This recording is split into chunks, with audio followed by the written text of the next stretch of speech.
A gente tem uma novidade para vocês. Temos chamadas dos alunos na videoaula. Então, vocês têm que observar a descrição do vídeo para responder a chamada e não levar falta, certo? Olá, meus queridos! Vamos dar continuidade à nossa aula sobre modelo corpuscular da matéria, átomos e sua estrutura, modelo atômico de Bohr. Essa é a nossa aula número 10, parte 5. Quais são os nossos conteúdos programáticos? Nós vimos modelo corpuscular da matéria, átomos e sua estrutura. Vimos modelo atômico de Dalton. Vimos modelo atômico de Thomson. Também vimos modelo atômico de Rutherford. E hoje nós vamos ver o modelo atômico de Bohr. Quais são os nossos objetivos de aprendizagem? Nós vamos identificar as principais características do modelo atômico proposto por Bohr e nós vamos compreender a importância dos modelos no meio científico. Trazendo um pouquinho da nossa linha do tempo, nós sabemos que o quê? Que matéria é tudo aquilo que tem massa e volume ocupando um certo lugar no espaço. Nós sabemos que a matéria é constituída por átomos.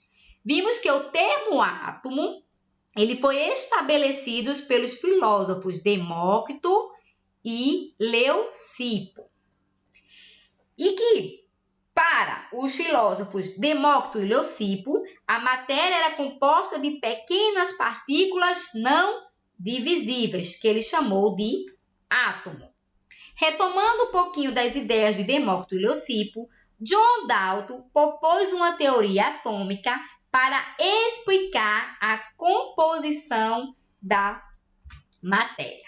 Segundo Dalton, o átomo seria como? Seria esférico, maciço e indivisível, como uma bola de bilhar. Melhorando um pouco o modelo atômico de Dalton, Thomson veio propor o modelo atômico dele. E, segundo Thomson, o átomo seria divisível. E é no modelo atômico de Thomson que temos a descoberta dos elétrons. O modelo atômico de Thomson é parecido com o pudim de passas.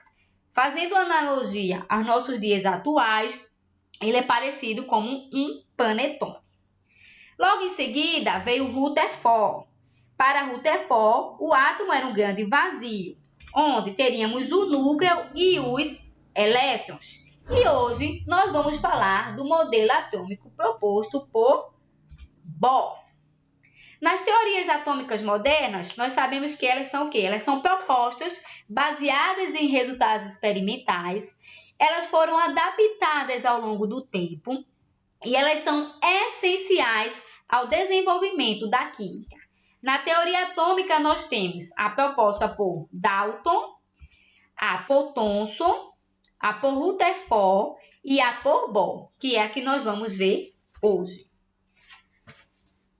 Trazendo um pouquinho o modelo atômico de Rutherford, Rutherford dizia o seguinte: o modelo atômico de Rutherford dizia que o átomo seria formado por um núcleo com partículas positivas, chamadas de prótons, e partículas neutras, chamadas de nêutrons.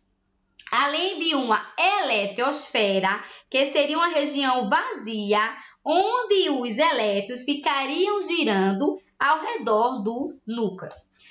Porém, o que a gente sabe? Que se o átomo fosse realmente assim, os elétrons, que são partículas negativas, eles iriam adquirir um movimento na forma de espiral e se chocariam com o núcleo.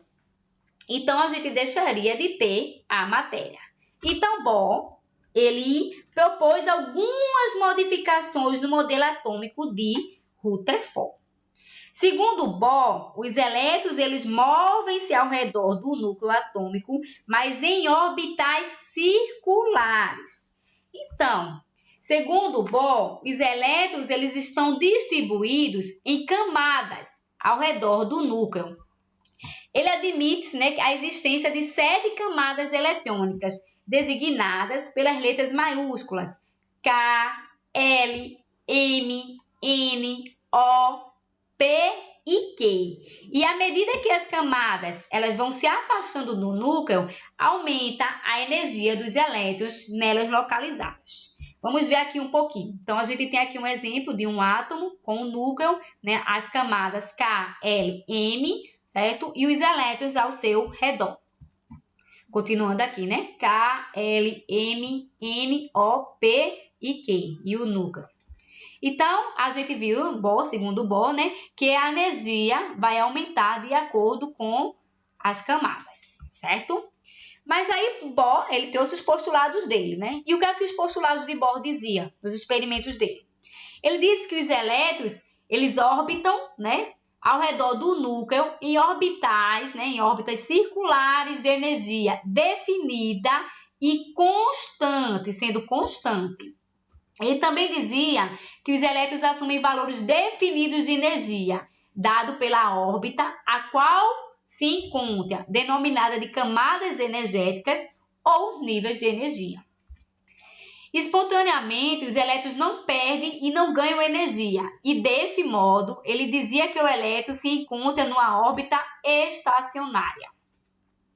Elétrons, segundo Bohr ainda, os elétrons eles podem absorver quanta de energia, né? Ou seja, pacotes de energia derivados de uma fonte externa, que ele chamou de quanto, que é a forma singular de quanta no plural, certo? E ao receber esse quanto de energia, o elétron ele pode saltar para níveis mais energéticos, mais afastados no núcleo e deste modo encontrar-se no estado mais excitado. Vamos explicar um pouquinho melhor isso aqui. Retornando ao estado excitado, o elétron ele vai devolver a energia recebida na forma de radiação eletromagnética, ou seja, na forma de luz. E quais eram as principais limitações do modelo de Bohr? Ele dizia que o modelo de Bohr ele não funcionava bem apenas, né, para os átomos que possuem um único elétron. Só era apenas para um único. E também o modelo de Bohr ele não é capaz de explicar a estrutura fina das linhas espectrais. Além disso, também não consegue explicar como ocorre a ligação dos átomos para formar moléculas. Mas nós temos a aplicação do modelo atômico de Bohr nos dias atuais, né? De acordo com a teoria de Bohr, quando o átomo ele recebe energia, a gente tem aqui um exemplo do átomo, e a gente está aqui com os elétrons. Quando esse átomo absorve energia, né, que ele vai dizer, aí seu elétron ele passa de um nível de energia maior, permanecendo energia mais excitado. Então, ele vai sair desse estado fundamental, ele vai receber essa energia, vai sair do estado fundamental e vai para um estado mais excitado.